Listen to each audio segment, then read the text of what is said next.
हे बस आप सभी को फिर से हमारे अलबार टेक चैनल पर तहे दिल से स्वागत है। और आज की इस वीडियो पर आप लोगों के एक मोबाइल से आप कैसे एक चैनल बना सकते हो जो कि आप यूट्यूब चैनल बनाने चाहते हो। तो गाइस आज की इस वीडियो काफ़ी ज़्यादा नॉलेजेबल होने वाला है और आप लोगों के लिए जो न्यू यूट्यूब चैनल क्रिएट करने चाहते हैं तो आज की इस वीडियो पर उन लोगों को हेल्प कहीं ना कहीं हो जाएगा। तो गाइस इस वीडियो को आप लोग अंत तक ज़रूर देखिएगा, क्योंकि इस वीडियो का आप स्किप करोगे तो आप कहीं भी समझ नहीं पाओगे। और गाइस आपको जीमेल आईडी होने ज़रूरी है, क्योंकि आप एक यूट्यूब चैनल बनाते हो तो आपका पास एक जीमेल आईडी होना ज़रूरी है, क्योंकि जीमेल आईडी नहीं होगा तो आप एक यूट्यूब चैनल नहीं बना पाओगे, क्योंकि जीमेल आईडी मैटर करता है और जीमेल आईडी से आपका एक यूट्यूब चैनल बन सकता है। शुरू करने से पहले आप लोगों ने अलबार टेक चैनल को सब्सक्राइब नहीं किया तो सब्सक्राइब जरूर कर दीजिएगा और बेल आइकन को जरूर ऑल पर करके प्रेस कर दीजिएगा और एक लाइक जरूर कर सकते हो और नहीं करने से डिसलाइक कर सकते हो। चलिए शुरू करते हैं विदाउट टाइम वेस्ट किए।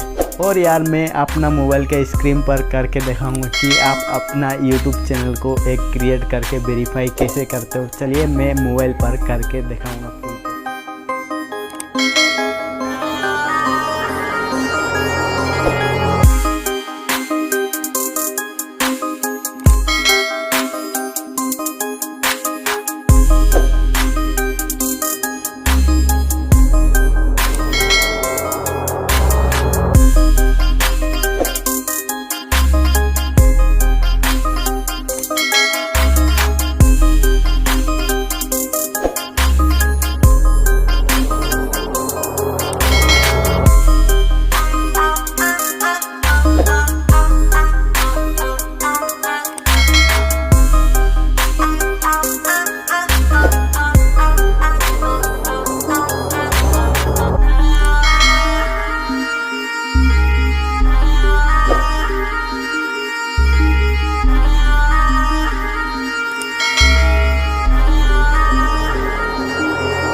with